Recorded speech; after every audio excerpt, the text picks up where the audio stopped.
Chicken তো সবাই অনেক রকমভাবে খেয়েছে, তো আজকে আমি বানাচ্ছি হচ্ছে মেথি মালাই চিকেন।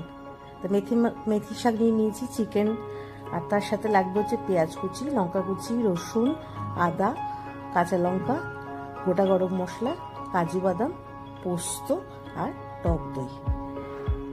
তো প্রথমে মেথি পাতা দিয়ে তো তেতো হয়, অনেকে খেতে ভালোবাসেন না, তার জন্য কি করব, আমি প্রথমে পাতাটাকে গরম জলের মধ্যে নুন দিয়ে পাতাটাকে কিছুক্ষণ ভিজিয়ে রাখবো। ওটা থাকবে। এবার কড়াইতে আমি তেল দিয়ে দিলাম, তেল দিয়ে তার মধ্যে দিয়ে দেবো গোটা গরম মশলা, আর দিয়ে দেবো পেঁয়াজ কুচি।